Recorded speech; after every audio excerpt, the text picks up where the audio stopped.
While recording of this presentation is allowed, we do ask that your camera or streaming device remain at or below shoulder level, not blocking the view of anyone behind you. Thank you for your cooperation and for being considerate of those around you. Enjoy the show.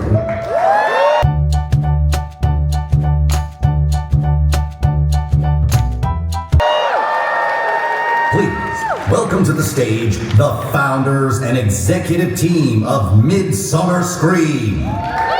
Executive Director, David Markland. Producer, Claire Dunlap. And Creative Director, Rick West.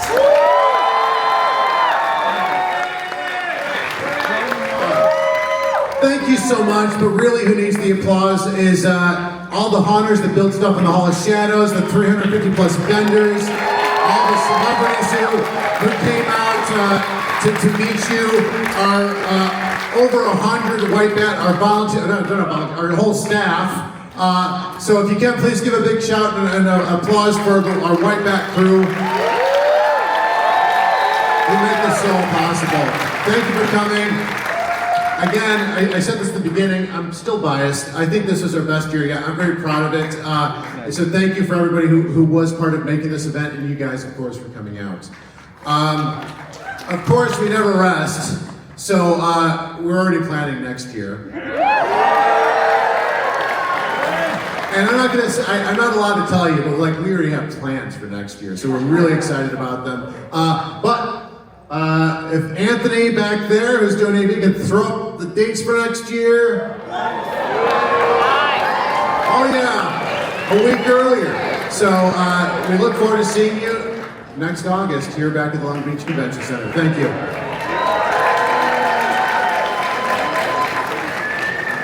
Oh my goodness, look at this village. Yay. Thank you guys so much for coming out. Thank you for all your support. And you are just such an incredible crew of people. We have had such a wonderful weekend, and that's all thanks to you as well. Like our crew, we really appreciate. However, all of you, this community, all of the guests, we just, we do it for you. And so we're very happy that you're here and for your enthusiasm. That's the best thing ever. And we consistently get compliments on our guests of how wonderful you guys are, of how kind you are to one another, of how inclusive everyone is. And that's very important, especially now. So.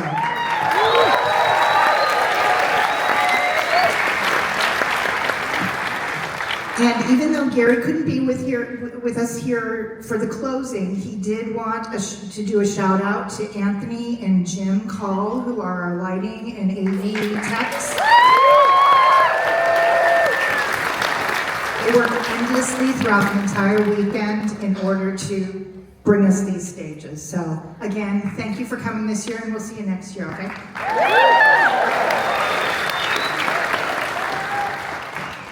8 years ago, we made a pact with you. So I ask you, Long Beach, did we do you proud? Yeah. How about those vendors? How about the panel presentations? How about that Hall of Shadows? Huge shout out thanks to Cameron McGinnis, who made everything fit in the Hall of Shadows this year. That was an unbelievable task. A huge shout out to all the haunters in there. We asked the impossible of them, and this year they delivered the impossible. Special thanks to Manuel Menjivar. He is the guy that records all the intros for us. Thank you, Menji. Happy 18th birthday to our boy Elijah. And thank all of you. What an amazing weekend. We don't exist without you. Thank you so much. We'll be back, but for now, we're just about ready to land this plane. Are you ready to go to Universal Church? I need Orlando to hear you. Are you ready for Universal? I need Ireland to hear you. Are you ready for Universal? thank you, Midsummer Scream.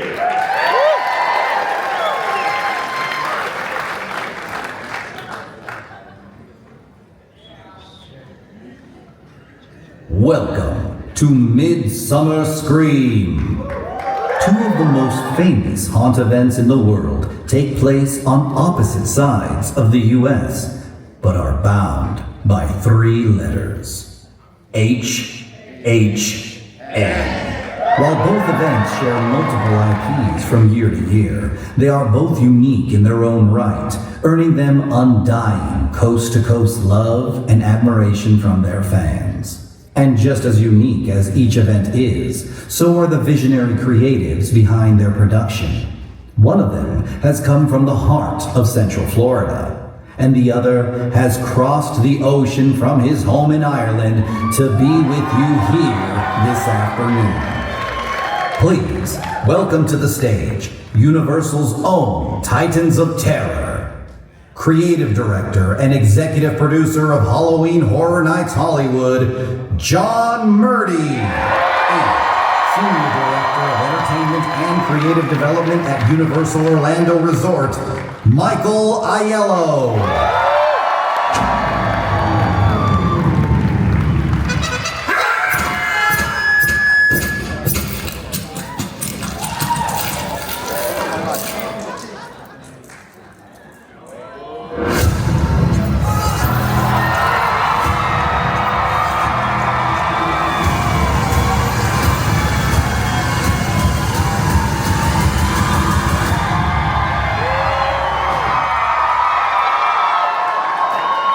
Midsummer Scream, welcome John Murdy and Michael Aiello.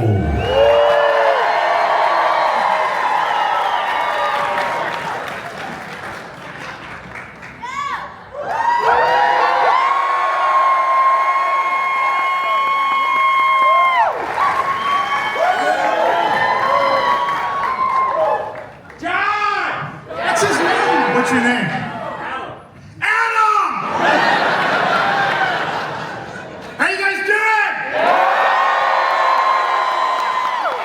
Going. Halloween Horror Nights 2025! Let's hear it!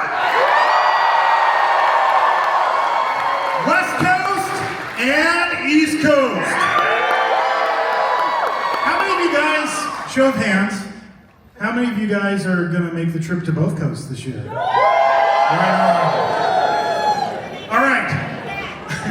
I'm John Murdy. I'm creative director, executive producer of Halloween Horror Nights at Universal Studios Hollywood.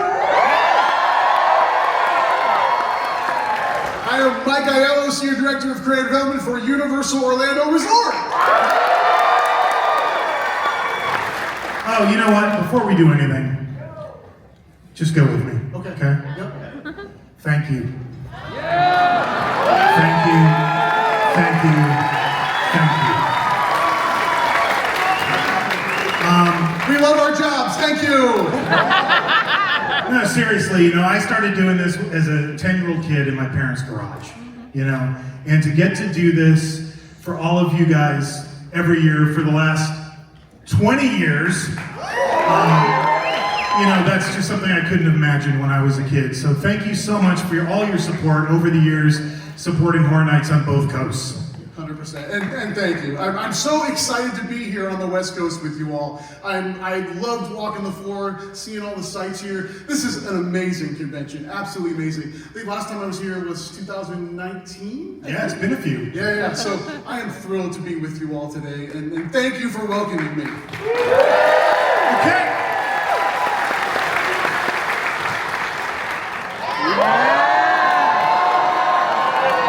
What's this mean? What is this? Oh, this is how this goes. Yeah. You know how this goes, right? Yeah. By the pricking of my thumb, something wicked this way comes. Damn. You got anything? Nope. Or...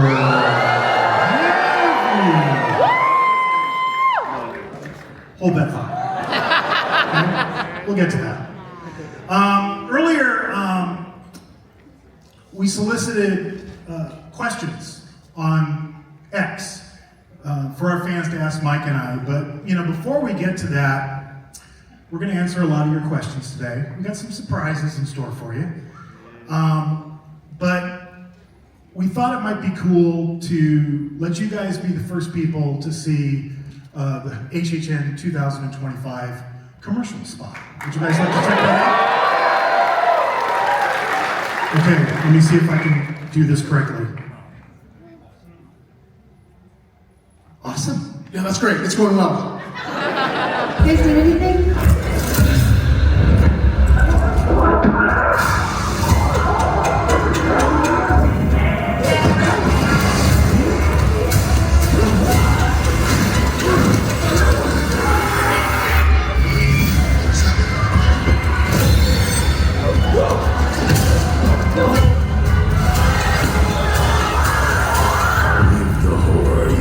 To watch at Universal Halloween Horror Nights.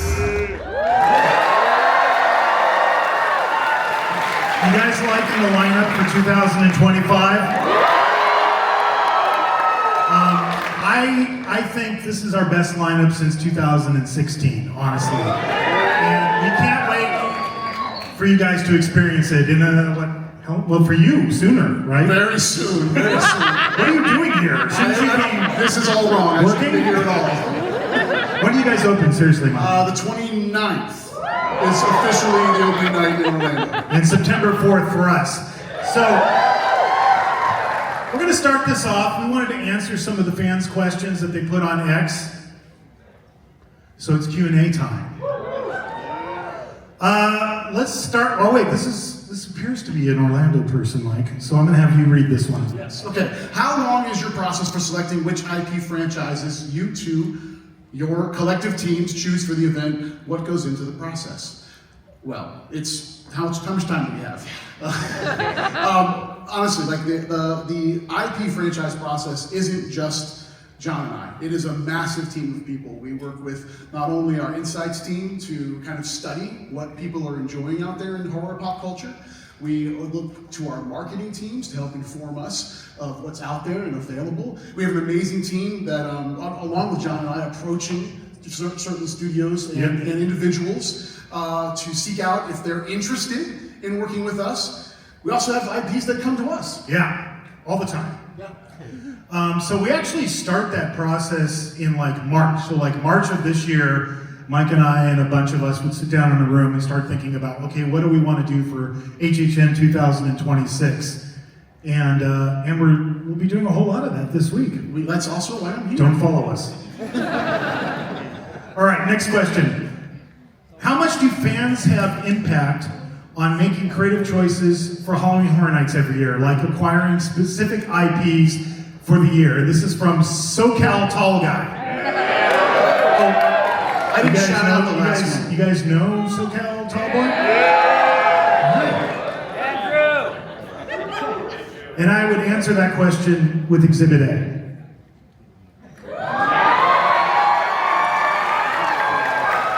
Seriously, ever since the first Terrifier film came out, we've been keeping an eye on this franchise. And I don't know for you, Mike, but for me, I judge it by the t-shirts that people wear to events like Midsummer Scream, but also, of course, Halloween Horror Nights.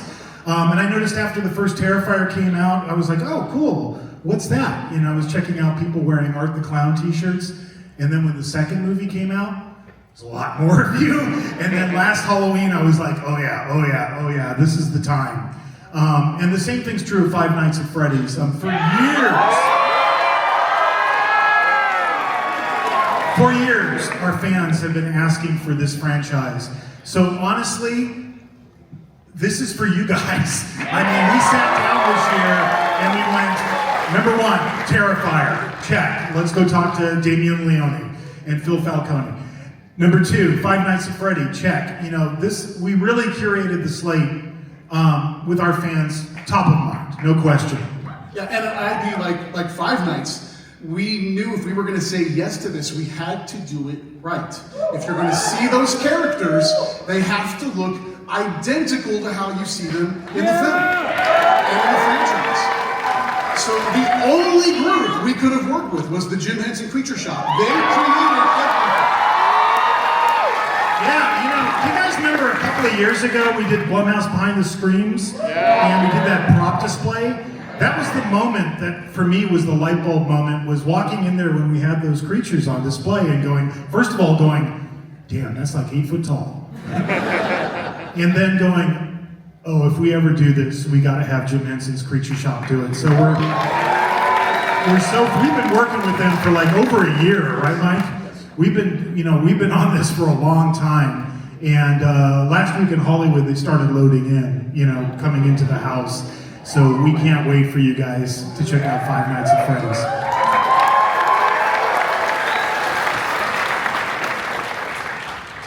All right, you want to take this one? Yeah, sure. Do you struggle to bridge the gap between pleasing old school classical horror fans and younger game-friendly fans when choosing this year's HHN houses? And that's from Bluefire Dr. 44. I just have one question at this juncture. Was Blue Flyer Dr. 43 taken? Are they here? Well, then we'll never know. Okay. Exhibit B.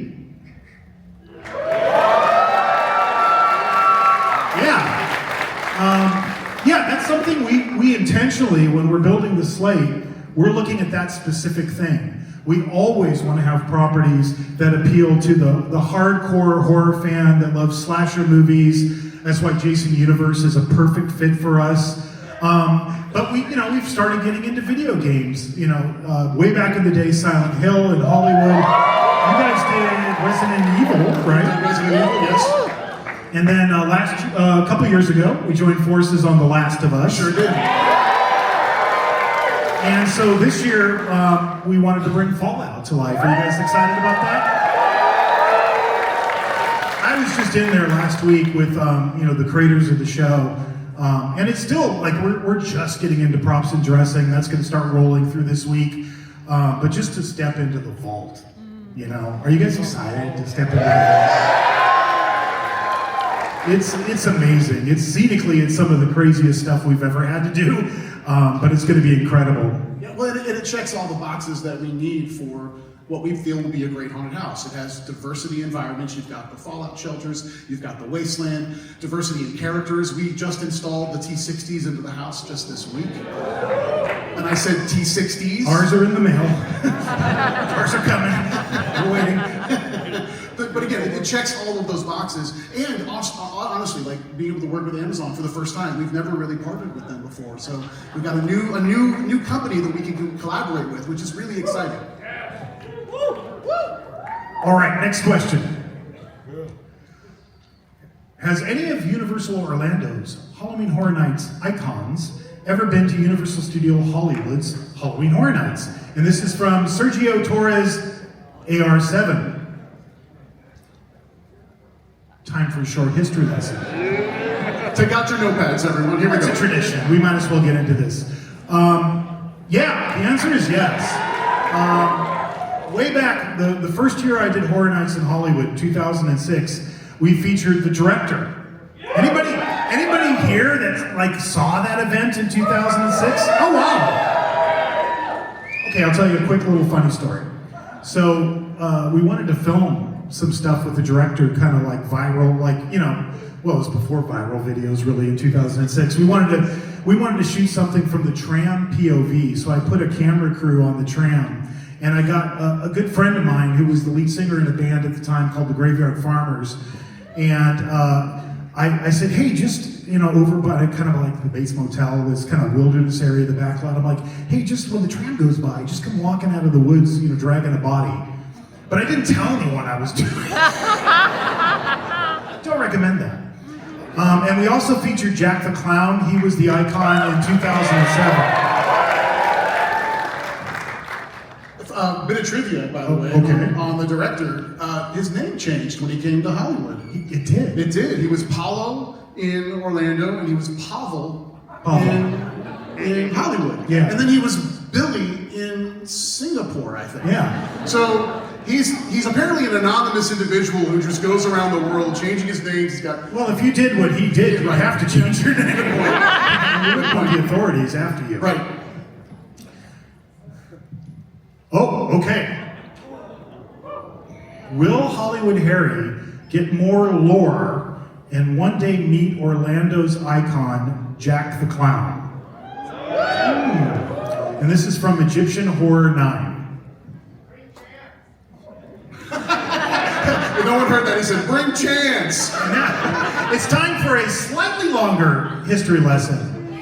More lore. How much lore do you want? Okay, well, let's really quickly go through the lore for Hollywood Harry, okay? I'm interested. Okay, well, this is how he came to be. He started at Universal hosting a kids' TV show called Koodle's Carnival. His real name is Harold Kapowitz, and that was in 1958. As, this is the proof, right here. And then in 1964, he got asked, that was the year we started the studio tour, and that was kind of the beginning of Universal Studios Hollywood as a theme park, and he became the mascot for the Universal City Studios tour. And there you can see him out there on Lancashire in front of the Universal sign, and there he is on the tram. And then in 1973, the studio canceled his television show. I love that they actually got a photo of him reacting to that. Yeah. And they replaced him with two different icons. They replaced him with Frankenstein Jr. in 1973 and a gorilla holding a camera. Fair trade. I didn't make this up. This is real. This is really I was a little kid. I first came to Universal in 1972 with my family, and Frankenstein Jr. was the icon of Universal Studios Hollywood and a gorilla holding a camera. I see new icon. Think of the possibilities. And so he just kind of hung around the front main gate of the park, kind of like those people that hang out in front of Groman's Chinese Theater, trying to charge people for autographs. And this went on through the 70s and into the early 90s. But then he started getting all sketchy. And eventually security asked him to leave the property in 1993. But he didn't leave. He just went up into the hills that surround the Universal backlot, and he's been living there ever since. In 1998, people started noticing him on the studio tour and started taking pictures of him just wandering around the backlot next to the Psycho House. And, at that time, the internet started coming alive, and they started filming all these videos of Harry sightings, and they gave him this name. They gave him the name Hollywood Harry, and he was born in 2016. He hasn't been back for a while. Should he come back? Should Jack the Clown come back? I'll file that away. All right, Mike, you take this question. All right, how did you and me format the storyline for the Wyatt 6 Haunted House attractions for both Orlando and Hollywood to be all in Bray Wyatt's mind in terms of his personality disorder and characters of the Fiend? And was there any creative input from the, in real life, Wyatt 6 faction? From @Skywalker Brian? Yes. So I am so excited that we're doing this year. And I know when it was first released, there was a division. It was like, huh? Like, there were a lot of people who were like, what? Wrestling? Are you kidding? And I'm saying, no, I'm not kidding. At all. What was that? She wants me to body slam you. Oh! You're ruining the end of the panel! He's gonna throw me through 6 tables! Now, this relationship really started, I actually knew Bray Wyndham. We exchanged messages. He went to Horror Nights in Orlando all the time. And we exchanged a lot of messages, talked a couple times, and we talked about the possibility of something like this someday. And he had portrayed all these amazing characters. And horror and WWE have been part of their makeup for decades. In fact, Horror Nights in Hollywood. Yeah, before my time, we featured The Undertaker. Yeah. So we had talked about this, and then unfortunately for those that are aware, Wyndham, he passed away. And it never, obviously didn't happen. And then about a year ago, June, his brother, Taylor, Bo Dallas, also Uncle Howdy, debuted a brand new faction that was inspired by Bray's characters and his storylines. And they kind of rejuvenated the Wyatt name in WWE programming. And they're a horror faction. They're every bit the kind of Rob Zombie textures that you would find in any horror film. And if I remember correctly, after that debut, you sent me an email. Yes. And you're like, check this out. Yes, yeah, because that night, one of my good friends, Marty Miller, he's the vice president of live TV for WWE, I literally called him after they made their debut, and they did this amazing single camera push into where the wrestlers come out on TV, and they had basically done this massacre backstage, and it looked like one of our haunted houses. And I called literally that night and said, we need to talk, and we got the ball rolling, and that's when I emailed you. Yeah. And then Mike brought it to the table. It's kind of the way we work together. Like, sometimes I'll have a hookup or a connection with a filmmaker, and I'll go, hey, what do you think of this? And in this case, Mike was super connected to WWE, so he brought it to us. And for me, I as a kid in the early 1970s, my dad used to take me to the Olympic Auditorium in downtown LA.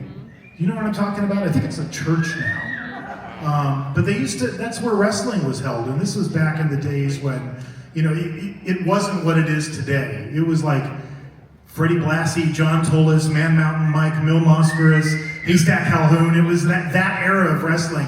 And my dad would, I think this is right next to Skid Row, if I'm not mistaken. Like, I don't know why my father took us there, but that was my earliest exposure to wrestling. But I needed to learn a lot.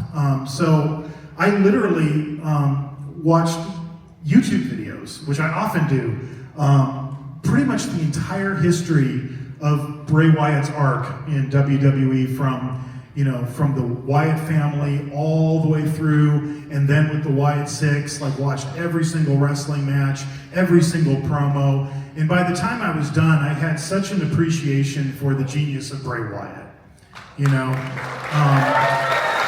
And it just felt like this is something we need to do. This guy was so talented. I think if Bray was still with us today, I think he would have ended up making movies, honestly. I think that's where he would have taken it. But what he created is so layered, and the story, it goes so many levels deep. Even when you get into the costumes, which we obviously have gotten into in great detail, every stitch means something. It's incredible, the universe that he, spawned and what his brother's carrying on today. So we're incredibly honored to be doing this. And I always like to think of when we're, building a slate for Horror Nights, there's the things that are kind of obvious, that are kind of what I would call the meat and potatoes of horror. But then there's these other things, I call them brand expanders. And you've seen us take these chances over the years where we go, okay, let's take this and bring it into the world of Halloween Horror Nights and turn it into a live experience for you. Are you guys psyched to see this? So, and I think we always try to align on kind of like the main beats, what the story is we're trying to tell. But we sometimes have different scenes and different approaches into our houses. Honestly, I think that's super cool. I've always thought that's cool. I love that people can go to Orlando and see one house and then come to Hollywood and maybe see something slightly different. I think it's cool to have those differences park to park. So for Hollywood, for me, this is the facade, by the way. All you people who've been trying to film this. It's not easy. I feel for you. I do. You guys are riding the studio tour and you're trying to get that picture, and all you could see was the roof, and people were like, it's Creature of the Black Lagoon. It's and I'm like tweeting them back, no, it's Gilligan's Island. But for me, I wanted to think about it like if I was going to make a horror movie out of the Wyatt Six, how would I go about that? And I thought about the Wyatt compound, which was featured kind of more prominently in the Wyatt family days. And I thought, I want that to be the entrance into our experience. And in a lot of ways, this is like an original haunted house. And it was so cool when we met with Rob Fee from WWE, when you and I and our team, we did this big brainstorming session with him. What I loved that Rob kept saying is you guys are the experts, you guys are the experts. He really welcomed our own creativity into the process. So we tried to approach it as if we were making a horror movie out of the Wyatt 6 characters. The beginning is going to be the Wyatt compound. It's kind of the bookends of our experience, but I'll point out just two things. You see that side profile shot elevation? You see the rocking chair? Yeah. And you see the lantern. And of course, that's Bray. That's Bray's iconic elements. The lantern is a through line through the whole house. You're going to be kind of following the light of the lantern as you go from scene to scene to scene. So I'm giving you this warning now, right? So you're ready for it. Because it's not always in the same place. But try to find the lantern in every scene you go in, because pretty much almost every scene, the lantern shows up. And the other thing is the rocking chair. When you come out, it's going to be rocking by itself with the lantern on it. The fireflies, we're going to do all that special effects lighting, so the fireflies are dancing around. And as you go through, you're going to keep encountering that rocking chair. And I don't want to say too much about this one, honestly, because I like the fact that I think it's going to be a big surprise for all of you, okay? And I'm going to let Mike talk about his. Yeah, I'll be brief. We're recreating the Wyatt 6 debut in Orlando. That is our opening. You're going to be the camera, and you're going to walk that space. You're going to see the massacre at Gorilla Station, and then we're taking you through. Ramon Paradoa, also a massive WWE fan, who's our show director for this experience. We've created what we're calling Production Central corridor, where you're going to be surrounded with WWE imagery all around you, media. And then the Wyatts take that over, almost like if it's a vortex leading you into the minds of the Wyatt 6. And then from there, I'll stop, because I want you all to experience it. Yeah, I do, I know a lot of times as fans, you guys are like, you need to know everything, and I always think about, like, were you the kids at Christmas that just, like, found where your parents hid all the presents, and you opened them all up, saw what you were gonna get, and then wrapped them back up again? Yeah. I did that one Christmas. I found my parents where they hid the presents, and I was so bummed that Christmas when it came to Christmas morning. So I think something should be a surprise, so you'll be surprised. Yeah, but that is an interior shot of the house. That is not WWE, that's us. It looks cool. Oh yeah, there's this too. And again, Bo Dallas, Uncle Howdy, Taylor. He has been so gracious with us and so supportive. He actually, we wrote and created brand new content for the house, and Uncle Howdy has new content specifically for this experience that we shot. Yeah, and we're going to feature that in the queue line when you're waiting in the queue line for us as well. All right. How do you write a house treatment? Is there any technique that you use while writing all houses? And this is from HHN House Hunter. Cute. This is from our original house. This is from Monstros 3. I always try to explain it to you guys. I'm just going to throw up 2 pages just to give you an idea. Part of it is a technical breakdown, scene by scene. So on the one side you see talent, hand props, scenic, graphics, props and decor, static figures, audio, video, lighting, special effects, etc. And what I'm trying to capture is every single element that is needed to go into this particular scene, and this is the facade for Monstros Trace. And on the other side, it's a narrative. It's written from the guest's POV, as if I was you walking into the house. It's everything I see, I hear, etc. So it's really a combination of those two things. My treatments tend to average about 100 pages per house. So, like, by the time we're done with Horror Nights, I will have written the equivalent of War and Peace every year. And for Orlando, the content's the same. Sorry, I redacted a ton of stuff on this page. Sorry. Oh, I had a joke, but I can't say it. Go ahead. This is actually for the foyer of our El Artista Spanish haunting house. And it gave away a lot of stuff, so I didn't want to give it away. But the format's there. We break down every single discipline so that when everybody's seeing these treatments, they can understand exactly what's going on in that space. And then over there on the other side, that is also what we include in our treatments, which is a model of every single room where we can place all the performers, we can identify where effects are. So again, anyone that's reading that treatment, whether they went through the meeting where we took everyone through it, or if they're just handed that treatment and they did not get the support of the meeting, they can read that and understand every single inch of the space that we're designing. With the increased collaboration, has having your teams work closely together changed any part of how y'all approach house scare zone treatment? And this is from Hopping Hogsmeade. The y'all probably is from the East Coast, I bet. This is probably on the East Coast. I have a slight suspicion of that. Yeah, we've always worked together. Whenever we share an IP, we work very closely together. We're in meetings every Monday without fail. We're East Coast, West Coast meetings. But this year, I think we took that collaboration to a new level, and that's particular to Five Nights at Freddy's. Sometimes we have houses where it's a little different, East Coast to West Coast. This house is pretty darn close to the same experience coast to coast. About 99.9%. Yeah, and it's really just the physical spaces that make it different.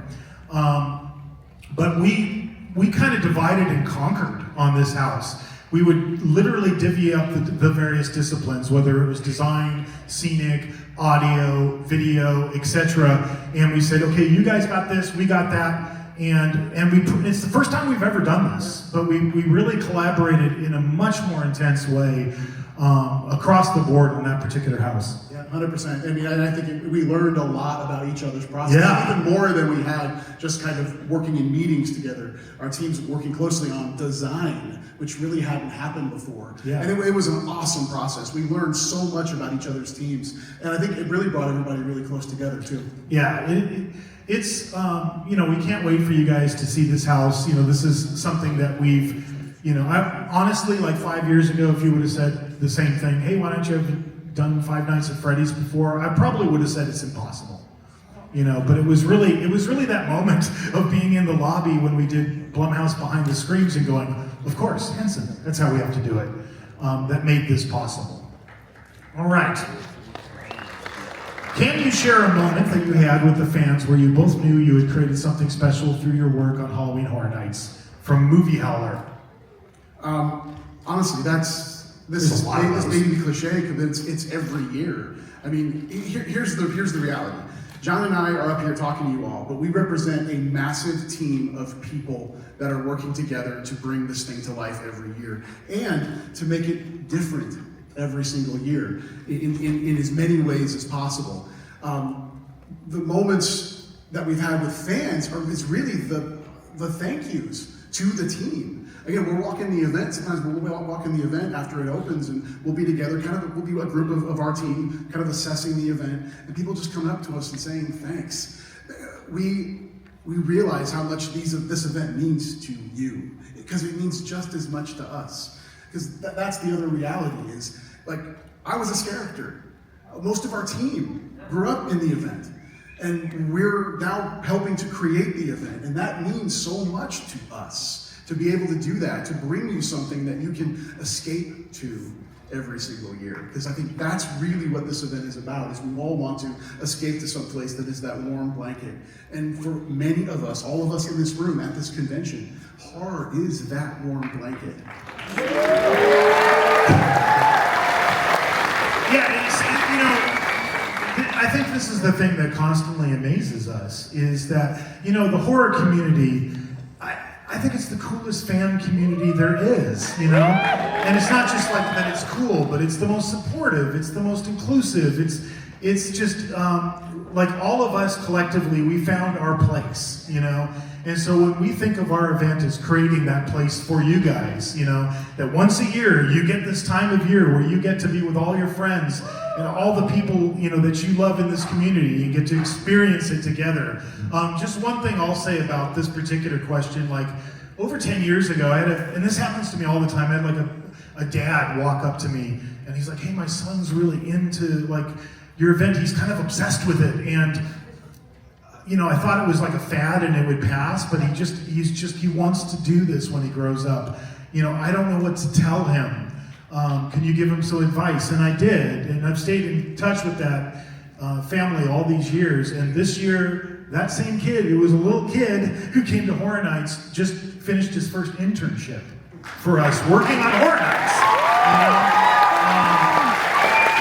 So it's kind of amazing to see all of that come full circle. So, and there's so many stories like that. All right. For both of you, your time at Horror Nights has given you a front row view to the crazy growth and popularity of Halloween and horror-focused events. Creatively, where do you see the industry and Horror Nights specifically going in the future? From a lonely omen space.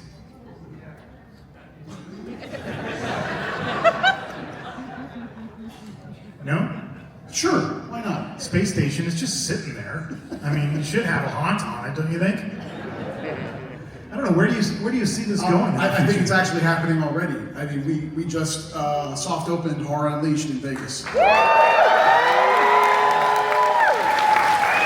you just asked any one of us 10 years ago if there would be a 365 home for horror with Universal's name on it, I would have said, no way. And there it is in Vegas. And that's really cool.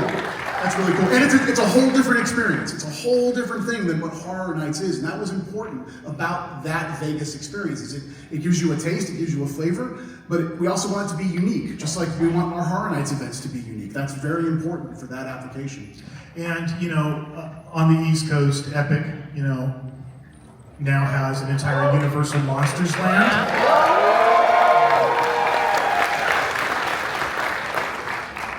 I don't know. I think that Horror Nights had something to do with that. I really do. I would think so. You know, I think that what we've collectively, all our teams on both coasts created, you're starting to see it now come to life outside the event. And I think that's amazing and really, really cool. All right. Who is your favorite cryptid? Megatron G13. Time for a short natural science lesson. A cryptid is an animal such as a Sasquatch or a Loch Ness monster that has been claimed to exist but never proven to exist, and that's from Webster's Dictionary. You know, I grew up in the 70s, so mine is, you know, Sasquatch because of the $6 Million Man. And, you know, we tore down the ice tunnel years ago to build the Fast and the Furious attraction, but he's still out there. And ours are Yetis. We love Yetis in Orlando. We love them. We've done 2 haunted houses based on Yetis. We love them. I've never been scared more in my life than in our Yeti houses because they're crazy. Those characters are nuts in there. I love them. All right. What makes Terrifier a perfect candidate for this year's Horror Nights at Horror Nights and Horror Nights Orlando from Just Warren 26608? You know, we could answer that question for you. Or we could ask the guys who made the movies. All right. Let's bring to the stage Damien Leone, the writer, director, producer of Terrifier, and the producer Phil Valcani.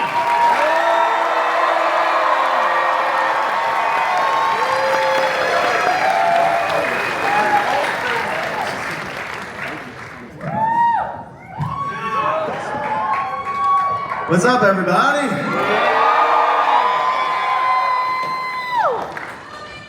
So love you back. Wow. So what was that? What makes Terrifier a good candidate for HHN? Yes. Why do you think Terrifier is a good candidate for HHN? Art the Clown. He's a fun, sick, sadistic, twisted son of a bitch. I think it's, even for me, I mean, this is sort of the first time I'm like in your shoes and I get to go in this house and be chased and taunted by my own character, you know? Like, that's really exciting, actually, because on set, we don't have that relationship. It's a different fear. You know, it'd be funny if we gave him real weapons for when you come through. What better way to go out, right? How about you, Phil? Why do you think Terrifier belongs at Horror Nights? I don't know, I've never been to Halloween Horror Nights, but I'm excited to be at both of them. I'm going to be in California and in Orlando, check them both out. As Damien has mentioned, we are on the other side of the camera, so we don't get to see it this time. We're going to live it, and I already told them I want to experience it, and I've never done a horror house. He said, no. Oh boy. He said, I hope I don't shit my pants in there. We'll hook you up, Phil. All right, well, what we're going to do now, since we have the guys who made the Terrifier movies, is we're going to do a little bit of a deep dive into Terrifier. Is that all right with you guys? Wait a minute, hold on. All right, do we have Terrifier Terrifier fans in the audience?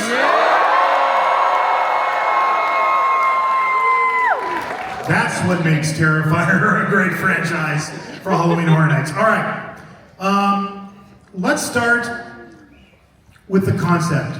You know, the first thing we did is we all kind of got together and we talked. And, you know, Mike and I, we both gravitated towards this, which is the Funhouse from Terrifier 2. And I just learned this not that long ago, but would you explain this, guys? Yeah, it doesn't exist.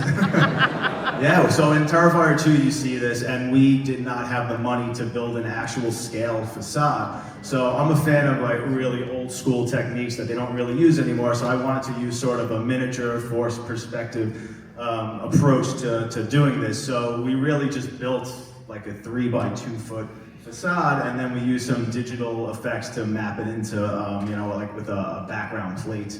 And it worked pretty cool. And I wish I could really get my hands on the actual facade now that they built. It's the first time I'm ever seeing one in reality, which is so freaking cool. Very surreal. It would be funny if we did that. It'd be like Spinal Tap with Stonehenge, you know, you guys show up and you're like, what? Oh, really? So, here's the facade, by the way. For all of you, and I know you've seen this because you've retweeted it, but like, people ride the studio tour at our park all the time just so they can try to get a picture of this facade. So, you know, when we were talking, Mike and I, we really gravitated towards, let's have the Funhouse be not only the facade for the experience, but let's try to like take all of the great kills from the franchise and bring them to the Funhouse, even if it didn't take place in the movie that way. And that was kind of like I think, Mike, is it fair to say that was like our first big idea for how we were going to attack this? Absolutely. It was really, could we place the guests in an environment completely of art's creation, and then house those kills within it? And what would that be like? That was the mission. It was kind of like Art was showing off his works of, pun intended, art, for the guests, is kind of another way to look at it. So, there it is. I just took that picture not too long ago.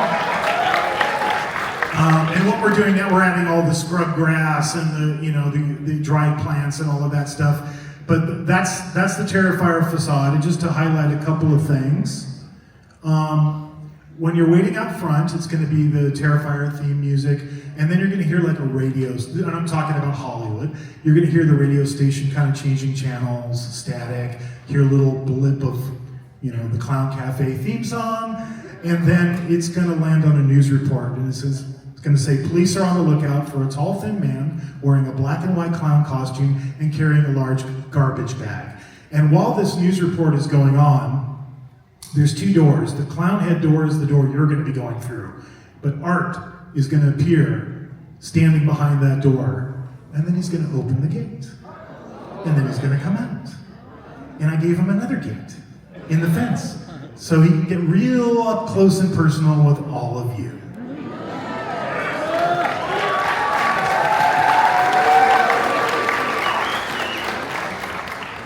And Mike?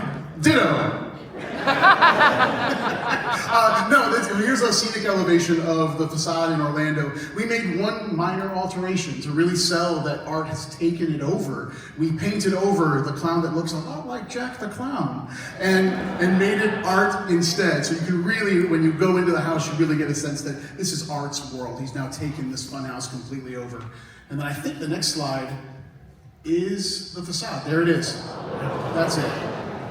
One cool additive in the doorway that you're not going through, there on the right-hand side, that's a media wall that's going to give you a glimpse of several of the Terrifier characters. You're going to see Vicky, you're going to see little pale girl in there. So yeah, you're going to see all those characters kind of waiting for you on the inside.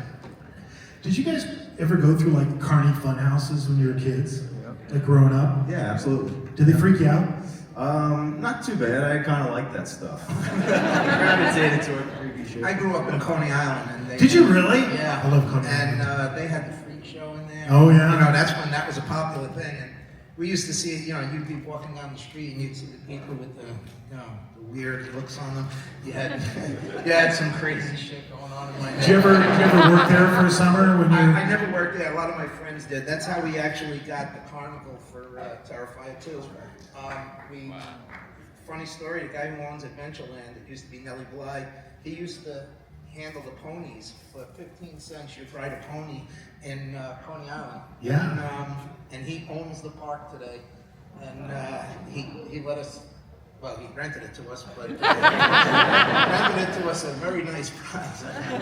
So, and I had called up a friend of mine, Joe Piano, who I hadn't seen in like 40 years. I said, anybody still working? You still have connections there? He said, yeah, we got them.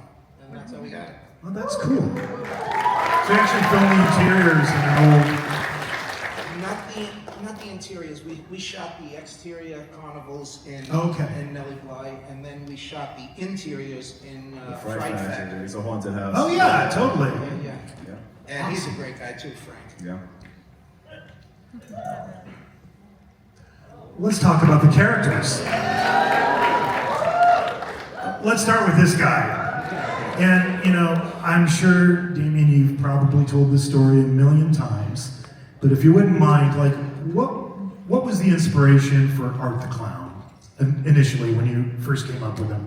Yeah, just making a short film, and I wanted to put a bunch of horror, sort of, classic cliche characters in this short film that I could use as a calling card, and I wanted to see if I could do anything interesting with them and put my own spin, and I wanted to try and do something different with a killer clown. And when I was designing him, I said, he can't be anything like Tim Curry's Pennywise. So I didn't want him to be colorful, I didn't want him to speak, I wanted him to have weapons instead, and I just sort of wanted to turn him into a slasher. And it was really just based around this one scene, which is the scene in the short film The Night Circle, which was then put into All Hallows Eve, just with Art terrorizing this woman in a train station. It was supposed to be a bus, and that's actually why that scene exists at the end of Terrifier 3. And then... It's a fabulous scene, I might add. Did you have something to do with that scene? I might have had a little bit. Tom the bus driver, ladies and gentlemen. And you like the old horror movies. I do like horror movies, and I do like rom-coms. But yeah, so it was a little scene in this short film, and then it gets, there's creatures and demons after that, and Art's only in the first 4 minutes, but everybody who saw it back then said, what is going on with that clown? Like, he's too cool, he looks so creepy, you're gonna make more stuff with him, right? And I was like, oh yeah, I'm gonna make plenty of things, for sure. And I was like, all right, I better write something else with this character. So then I made another short film called Terrifier, which is also in All Hallows Eve. And that's when I said, all right, I'm gonna really turn him into a slasher now and see, what this guy's really about. And then that's when I sort of realized that there was something special. I didn't imagine it would turn into this, but I said, this character has something, there's a charisma there's something special, and I need to keep going, I need to get this character into a feature somehow. So that 20-minute short film Terrifier was sort of the proof of concept, a calling card. And it took years to try and convince somebody to give me money to turn that into Terrifier the feature, until I met this guy right here, the only person that believed in me to give me the money to do it. Give it up for Phil. Producers need love, But you both have done something that many have tried over the last few decades that have not been able to do, which is create the next generation of slasher icons. And Art is a slasher icon now. That's fantastic. You gotta give it up for this, man. I mean, that's a creation, and like I said many times, that even though he hates to hear it, I'm not from the horror world. But when I saw this clown, I was like, when he first mentioned the clown, I don't do clown movies. When you see it, I was like, wow, this is pretty fucking wild. When we were done shooting Terrifier 1, I was impressed. I gotta be honest, I was impressed because I had just done a movie and it cost me a couple of $100,000, and we did this one for $40,000, and there's so much more shit in there, and I'm like, holy crap. I said, I pissed away a lot of money on my film. Well, truthfully, I mean, if the house was more expensive, just so you know. Yeah, of course. I mean, if this works, the truth is it's because it's all coming from a very genuine, organic place from a diehard horror fan, and I've been one since I'm literally 3 years old, and I've been watching these movies and idolizing characters like Freddy, Jason, Michael Myers, literally since I'm 3. So hopefully there's just something instinctual after I've consumed so much of that. I mean, this is really what I birthed out. I mean, so that's a big part of it. And then obviously David, who has just brings such an incredible performance to it. I have a question for the producer. How did you guys find David? Was it like, did you just come to an audition, or was it? Well, we were looking for a new Dave. I mean, a new Art. Now we're looking for a new Dave. No. We were looking for a new Art, and the person we had that we did the teaser with, he couldn't deal with the lenses. Yeah, most people don't know that. Before we hired Dave, we had another actor. We shot a teaser for it, and this was after Mike Gianelli, because Mike Gianelli was the original Art the Clown in the short films and All Hallows Eve, but then he just didn't want to act anymore, so I had to replace him. And there was someone else that I'd been working with, and I was like, I think this guy could do a good job playing Art. And we filmed this teaser, but he has these like really bright, striking blue eyes, and I said, that doesn't work with this character. You need to wear these black lenses, and we put the lenses in for the teaser, but they irritated his eyes so much, and he was like, I don't really want to keep going, go on playing this character wearing these lenses. I was like, okay, so we got to start again.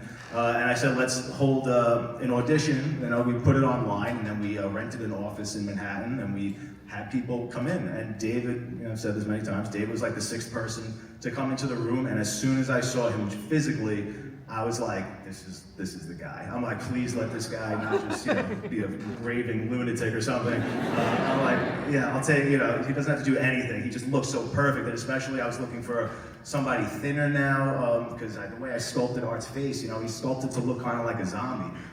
So I was like, he's gonna be great. And then Dave didn't have any size or anything. He just knew he was coming in for a killer clown role. And he said, well, what do I do? And I said, I don't have any lines. I said, no lines. I said, I just need to see you decapitate somebody, and you're having a very fun time doing it, and you do it very gleefully. And then you can see his audition online. He's like, okay. And then he just flips this switch, and he goes into almost like what you see as Art the Clown right now. It's almost identical.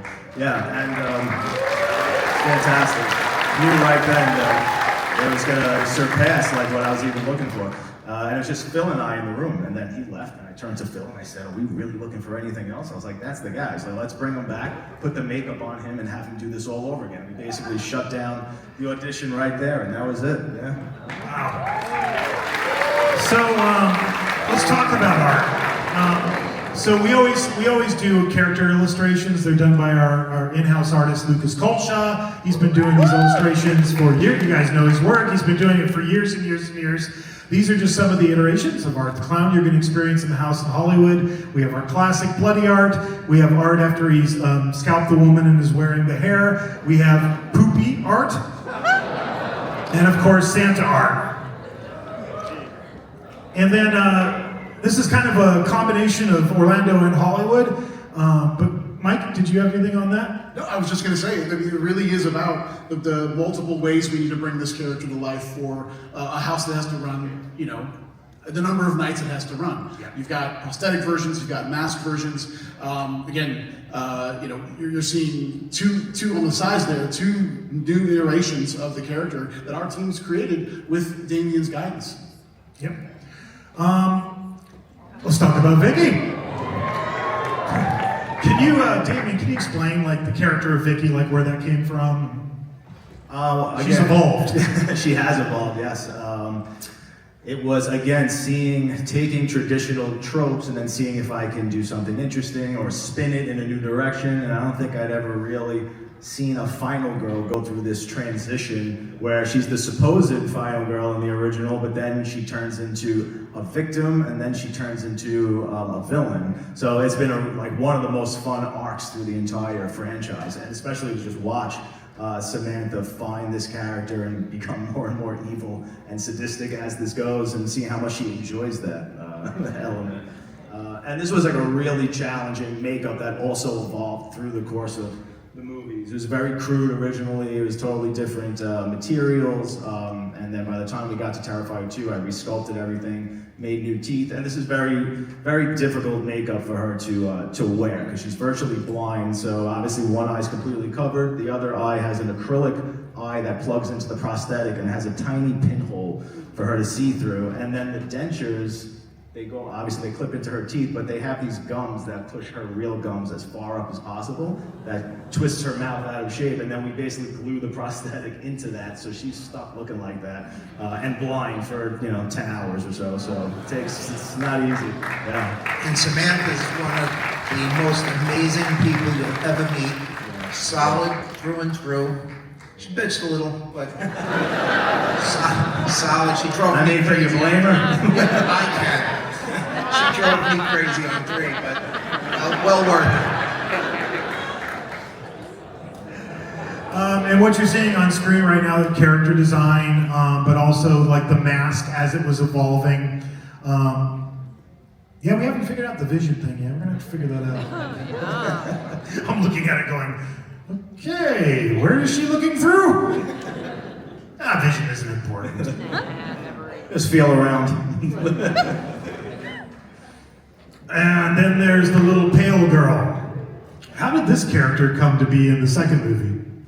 I wanted a character to embody the evil that resurrects the boogeyman, which is something you don't typically see in these movies, right? It's just the boogeyman trope. They come back from the dead and you don't really know why, but what's bringing them back, what force or what. So I thought this would be the reason why it's this little creepy girl is actually based on this old short Fellini film from Edgar Allan Poe anthology movie called Spirits of the Dead.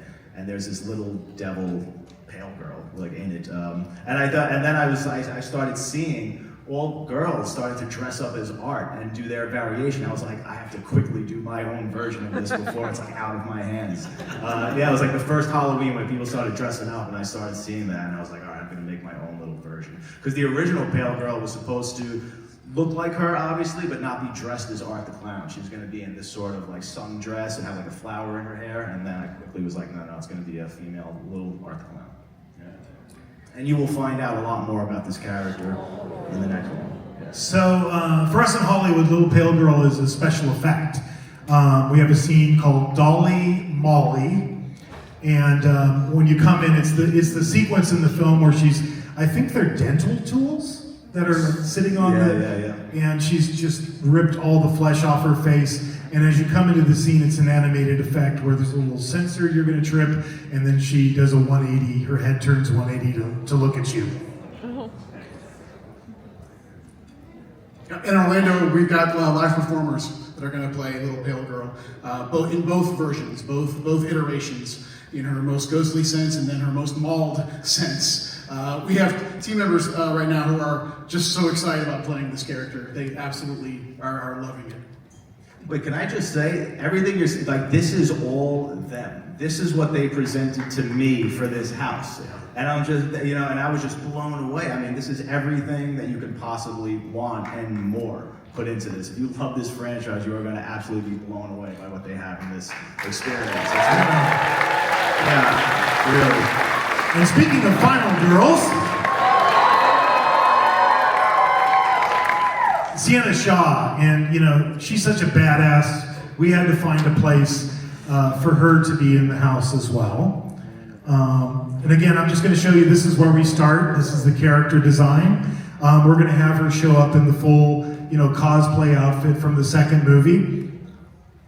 And then this is our in-house costuming team in Orlando adapted this look, and here it is. You're going to see her in the flesh in the house, Sienna Shaw, and it is just an awesome costume. They did such an amazing job replicating it.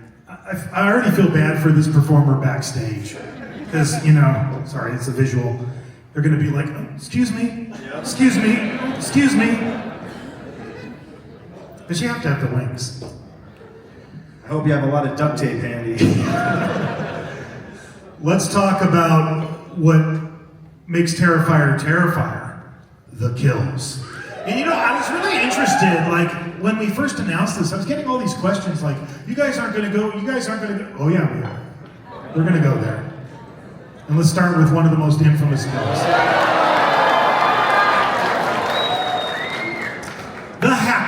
kill from Terrifier 1. What sick person thought up this particular kill? I wanted to see something I hadn't seen in a movie before. I haven't seen that. Can't unsee it now. That was the entire idea, was just I want to do something I've never seen in a movie before? Yeah, and it was, well, obviously me and Phil did the makeup effects in part 1, so that was like, that was something cool that I had in my pocket, was knowing how to do these effects and not, having to worry about a ratings board or anything. We were so under the radar, we could do anything, and I said, this movie, at that point, no following really whatsoever, except, there was a nice group of people who really enjoyed All Hallows Eve, but, for the most part, nobody knew what this movie was or who this character was. And I said, if people are gonna watch, why are they gonna watch this movie when they can watch, a $20 million Hollywood horror movie? And I said, we have to put things in this movie that they're afraid to put into their movie. And I said, I've seen a million slasher movies. I have to come up with something really cool that I haven't seen before.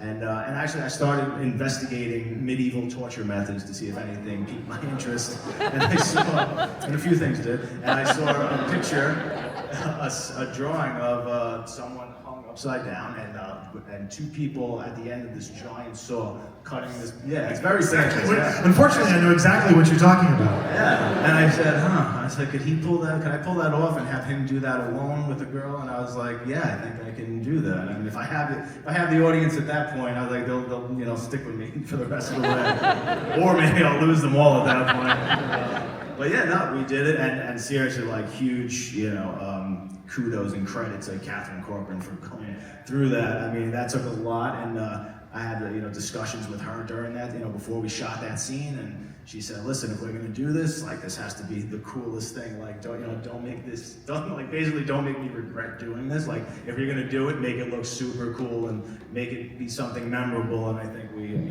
we did it. So. Oh, you did it. I gotta say, I think all the kills with all the girls, they all had. They were brutal areas that we shot in, and just like the environments. Yeah, the environments. That's what I'm talking about. And it was tough, and they all were troopers. You can't make them wait. It's not just me and him. There's a whole crew of people. I mean, the first one it was like 5 people on the crew. Second one it was like 9. And but everybody wore a lot of hats and did a lot of things. Without them, we couldn't do it. But the actors and actresses, my God, what they went through, and evidently it's worth it. Who cleans up the blood? Who cleans up the blood when you do a scene? We all do. You all, like, literally all clean up the blood? No, literally. Matter of fact, I quit because I was mopping the shower scene. I'm mopping, and he's over there goofing around, and I said, the next person that walks through this fucking blood, and I gotta clean it again, I'm fucking out of here. And he starts laughing and said, that's it, I'm out, drop the blood, and walked out. I'll post it, I have it somewhere. So what we're showing here, so we have a scene, it's called, in Hollywood, it's called Silly Saws. And it's just all different kinds of ways that Art the Clown can saw people in half, including the classic kill from Terrifier 1. So this is the concept drawing we did for that kill. And of course you're gonna be showered with blood. You guys are really freaked out about this, aren't you? I mean, you're like really freaked out about this blood thing, aren't you? I get questions all the time. You're like, well, like, should I think about what I'm wearing? Should I bring a poncho? Should I, And I'm just not gonna answer it, I'm sorry, You just come, check it out, and what happens, happens. Just go with it, So, in this scene, we also have 2 little kids on a teeter-totter animated effect going up and down with their heads cut off. Because why not? And here they are. We even did a drawing for it. And then we've got a table saw, and Art is just gonna literally saw a person in half, and of course you're going to get showered in blood.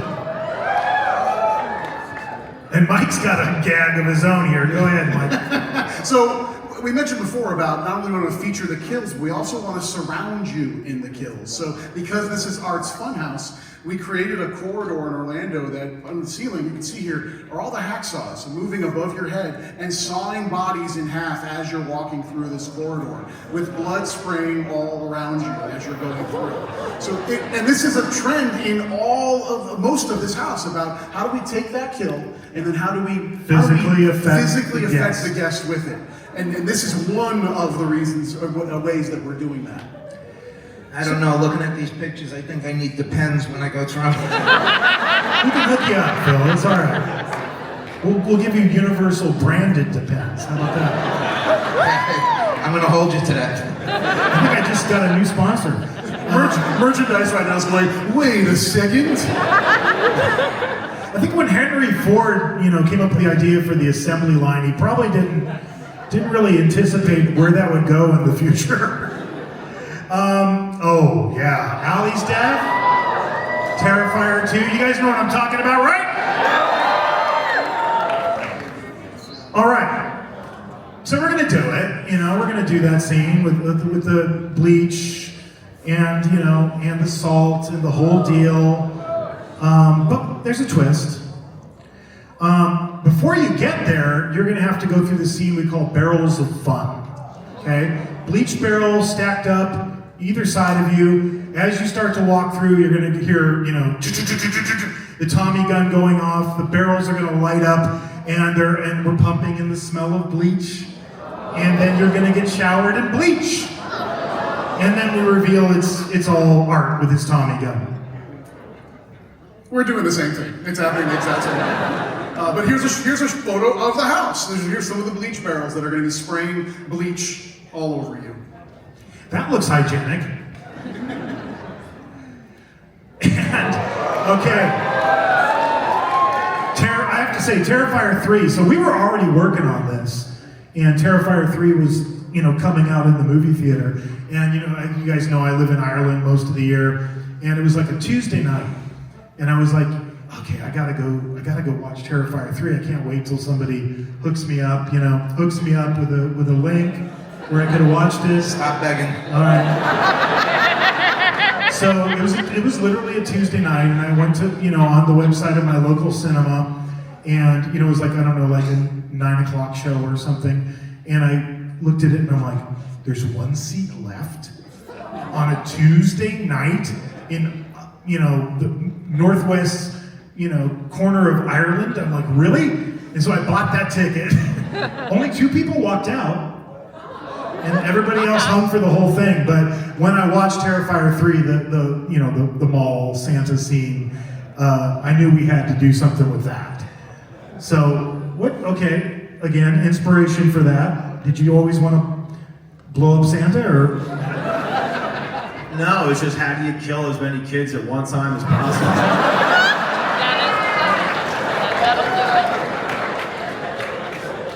We've gone to a dark place. I'd like to point out that Phil and Damien do not work for Universal Destinations and Experiences. Thank you. Well, it's been a good 20 years of Horror Nights, but I think I'm going to be hanging it up after this. Chris Williams is my art director, production designer. Chris has been doing Horror Nights with me for 20 years. So this is him and his team, his art department. They've created that entire, Santa set. You're gonna go into Christmas, except all of the elves are, beheaded and disemboweled, and their intestines are stringing the Christmas trees, and their heads are the tree toppers.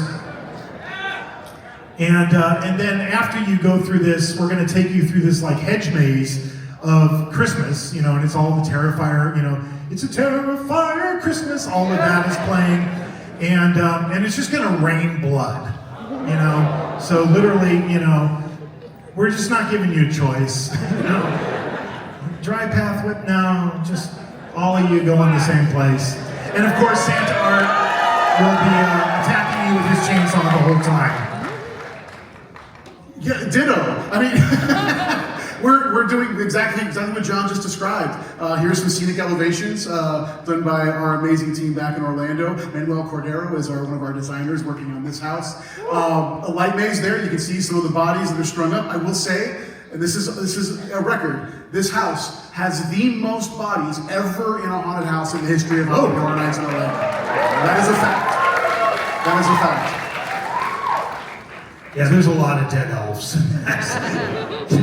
Well, you know, in some ways it's kind of like our revenge against Christmas. You know?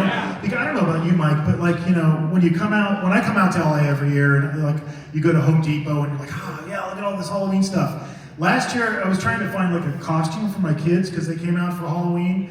And I went to like, I don't know, Target or something, and it was already Christmas. And it was like not even Halloween yet. Yeah. And I thought at that moment, if I could get my revenge against Christmas, I'm gonna do it. And luckily your film, when I saw Terrifier 3, I was like, oh, perfect.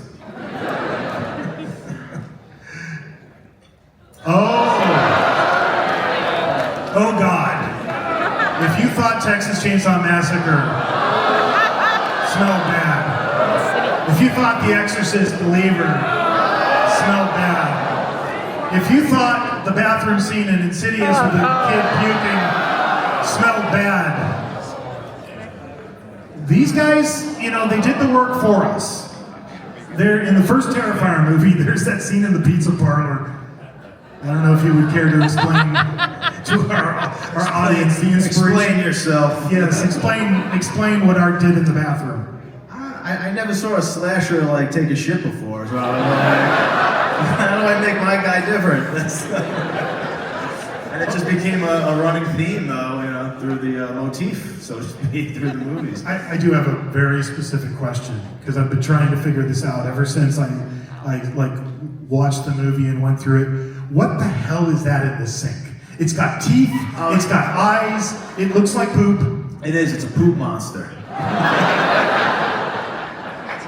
I can't wait to show you tomorrow. I'm going to take him, you know, we're going to walk through the house tomorrow. And my props team built that poop monster. And it's awesome. It's so cute. I could market this. Like a bath toy or something. I don't know. How was that filming that scene? Was it awful? In the Fright Factory, it was awful because it was fucking cold. It was cold, and blood and cold doesn't go well. And Hershey's. How about poop and cold? How does poop do in the cold? It's chocolate, so it's okay.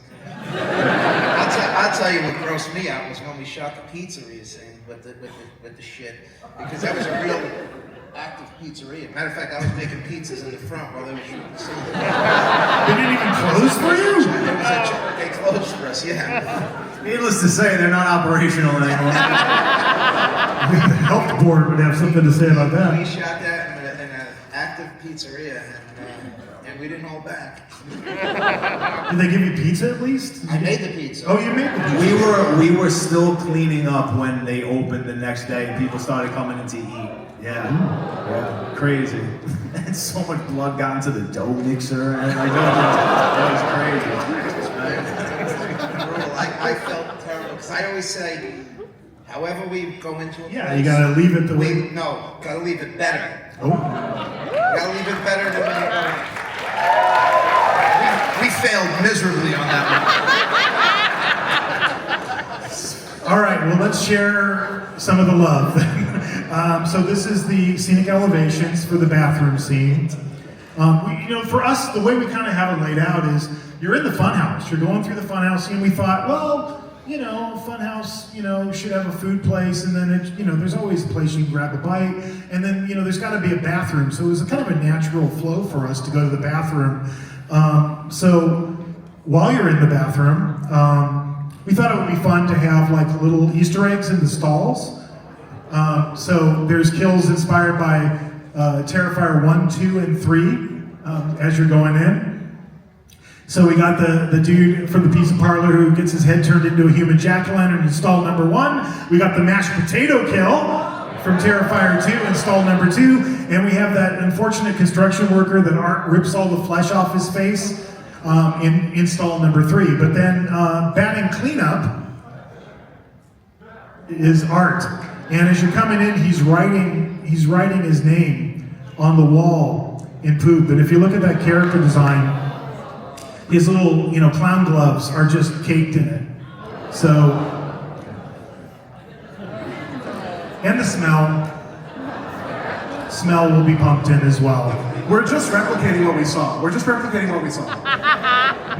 And Mike, that's a picture of yours. And here's the interior of the house in Orlando. There is the poop monster, as I think it's called now. And yes, we're doing the same thing. We're replicating all the kills. We are doing mashed potato kill, but we've replaced the potatoes with something else. Does it have the same consistency as potatoes? It might. One request. Any chance we could turn the smell of poop into chocolate? Without the smell. Not a chance, Phil. Ah, shit.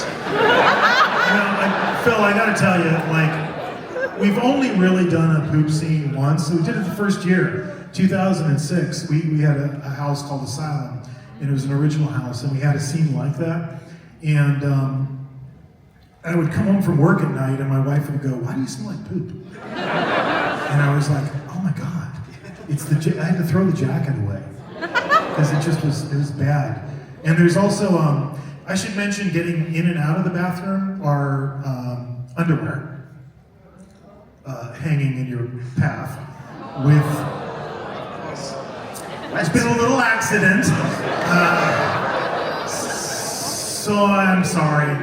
What I think we're trying to say is this is the most highbrow Horror Nights has ever been. Yeah. Well, I only hope that my family does not see this tape until after they go through this, because there's going to be not only poop, there's going to be throw up, because they are not holding that. We can hook you up on that too.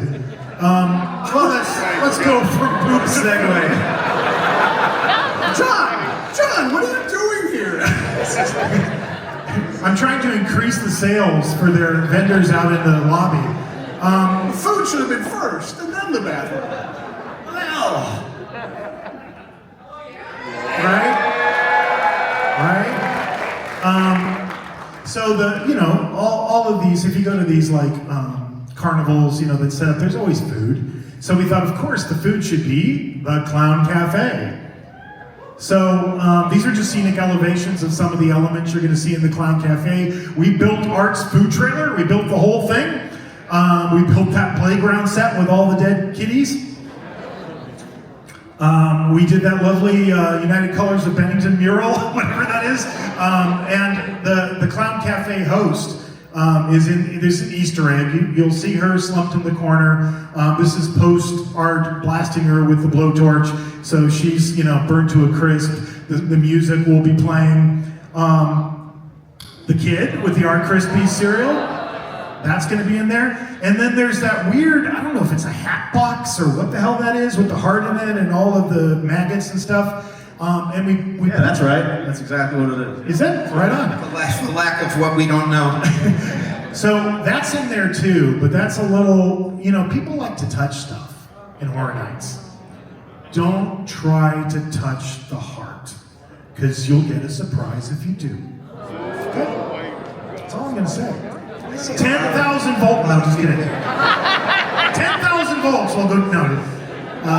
But it's a little interactive surprise for you in there. Michael? And here's some photos of the Orlando house. There's the mural from Clown Cafe. There's not the final version, but that's what the house lights on. There's our Art Krispies kid there in a swing set. And then also in Orlando, and I think maybe Hollywood as well, there's the Clown Cafe. Art F&B actually created Clown Cafe, and you can actually go there during the event and have Terrifier themed food from the Clown Cafe. That's in Orlando. In Orlando, Clown Cafe. I hope you enjoy it.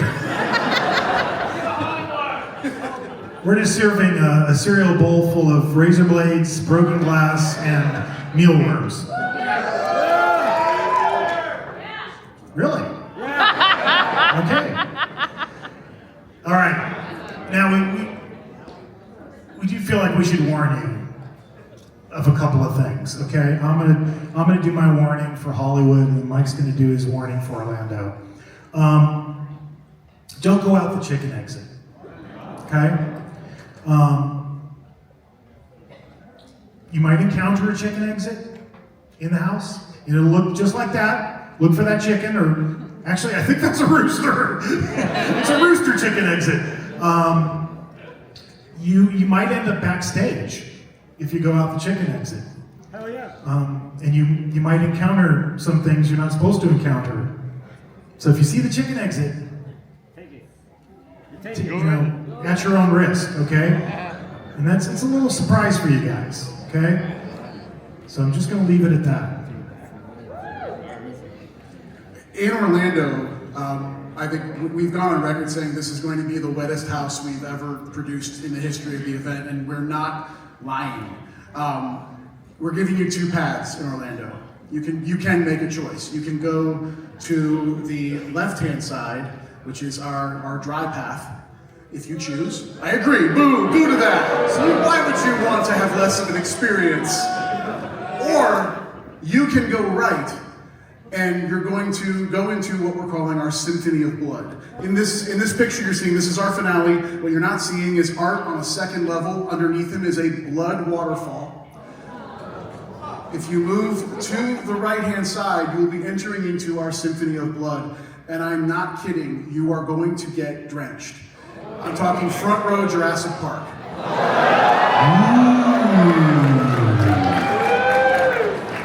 But you have a choice. You have a choice. The direction to the team when we first started the creative was, can we create a finale that feels like a car wash of blood? And that is what this is. I'm not giving you a choice, I'm sorry.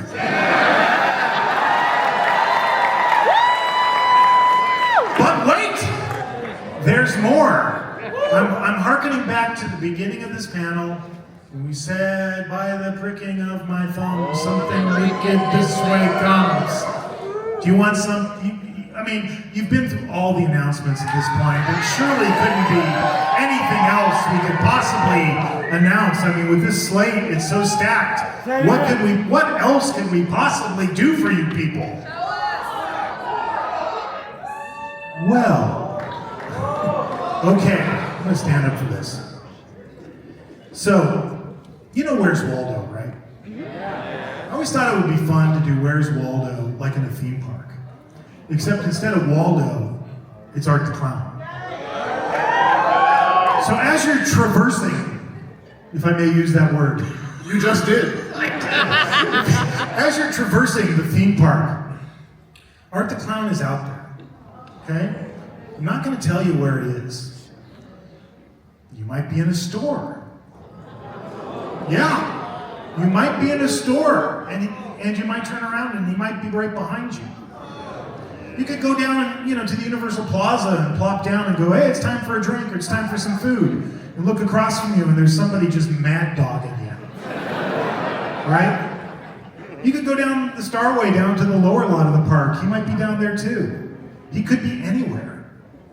So what we're doing, and we're doing this on both coasts, is we were like, it's awesome to have a Terrifier haunted house, but we weren't satisfied with that.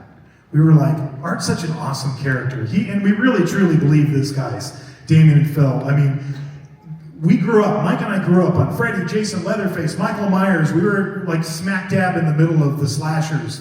And there really hasn't been a worthy slasher icon until Art came around in a long, long time. And we want to pay tribute to that as much as we possibly can.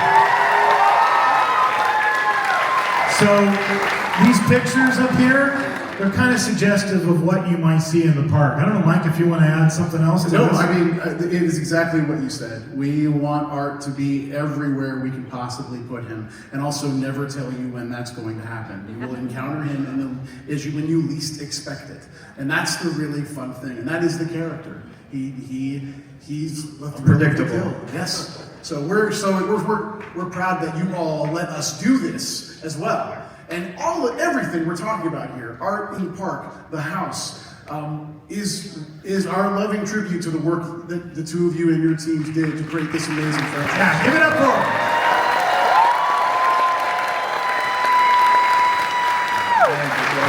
Listen, I mean, this obviously is one of the greatest honors for us ever. It's still surreal. We don't believe, you know, I can't wait to see this. I can't believe this is actually happening. But on top He of that, might be in your car. He might follow you home. I'm used Might to be it. at your hotel right now. Surrounded by this guy.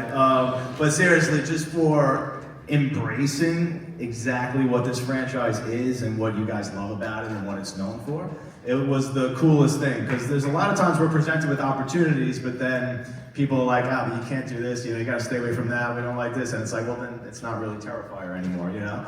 So they embraced everything, and what you just saw is virtually what they presented to us at the very beginning, and I was like, guys, just go for it. This is too good to be true, honestly. So thank you, it really is the greatest honor, and thank all you guys for your amazing support. It means the world, honestly. I'd like to add that just a little bit. Again, if it wasn't for the fans, we're not here. If it wasn't for you guys, we're not getting to see this work of art.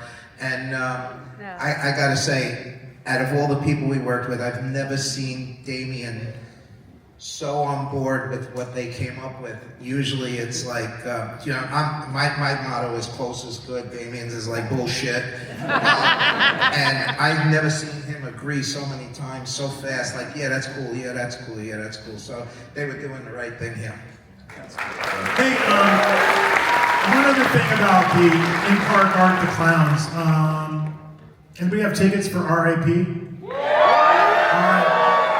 Well, even the RIP lounge is not safe. I'm just telling you.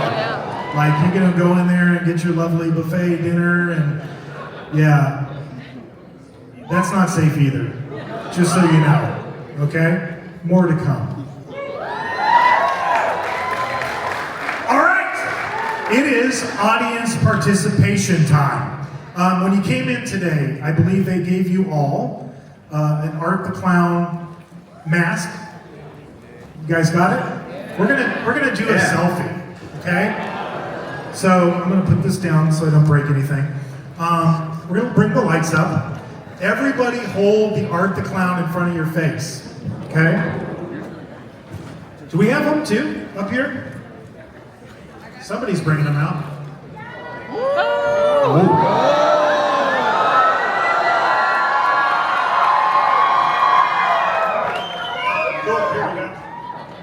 All right, Phil, that's for you.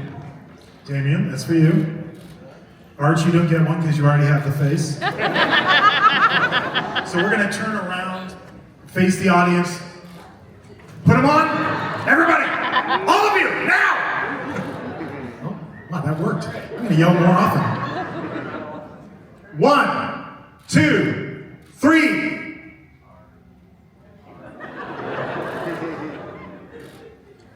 Awesome! Ladies and gentlemen, give it up for Damien Leone, Phil Falcone, Art the Clown. Thank you, gentlemen, for being with us today. We greatly appreciate it. We got one. We're not totally done. No, if you leave, you're not going to get a prize. Okay? We're not done. Well, you guys, if you want, we're going to give away some tickets. Cool. Okay. Fan appreciation time. And you know, what we said at the beginning, I mean, we believe that in our hearts. We are so lucky. Myself, Mike, I know you guys feel the same about your fans. I mean, we are so lucky to have such dedicated, passionate fans that support our work. It's what allows us to do greater things.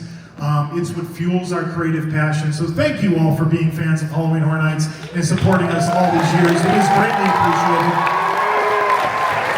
So as is tradition, I'm going to give away 2 express passes to HHN in Hollywood and a behind-the-scenes tour of a house of my choosing.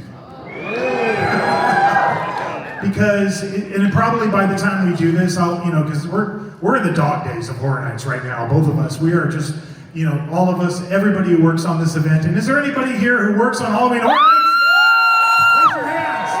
Give it up for them, because they're killing themselves to bring this event to you. It takes a village to do this event on both coasts. And everybody who works on this event has that same passion and love for it. I say my choice because by the time we get around to this, I'm probably going to pick the house that's the closest from the security gate to where I have to walk you. But I'll personally take you on a behind-the-scenes tour of a haunted house. I'll explain how we did everything with the lights on. But we're going to do this the way we always do this, with a trivia question, okay? You ready?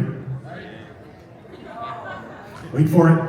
Mike is going to make the call. No, John, this is way too much pressure, man. Oh, wait, what are you talking about? Your park, you pick. Earn your keep. I don't want that pressure. All I want you to do is to pick one person when I tell you to. I'm gonna get it wrong. All right. Here's the question. What is Art the Clown's middle? Oh, he doesn't have a middle name. Sorry, just kidding. You ready for the real question? Don't yell it out, because then I'm just gonna cancel the whole thing and I'll take myself through a house. Okay. What county in New York does Art the Clown terrify in the Terrifier film series? Mike, you pick somebody? First-hand black shirt. Well, God, everyone's wearing a black shirt. It's a horror convention, Mike. Behind. Oh God, you're looking at me right now. You. No, behind you. You. Yes. Stand up. Stand up. Stand up. See, that's hard. That's really hard to do. Okay, note to self, never ask Mike to do this again. No, I said I didn't want to do it. I've done it for 10 years. I think you did pretty good. I've never done that. Did you verify it is the right person that you, right there? He's the first hand I saw. Okay, what is it? What is it?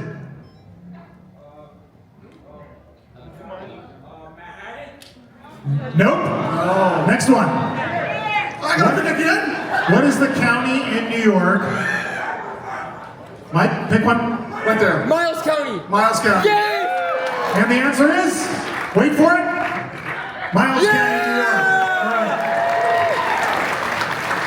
So Mario there is going to hook you up. He's going to take care of you, and they'll tell you how to get in touch with us. For everybody who came today, thank you so much for being a part of this. Thank you so much for being a part of Halloween Horror Nights. We'll see you in the fog. Thank you.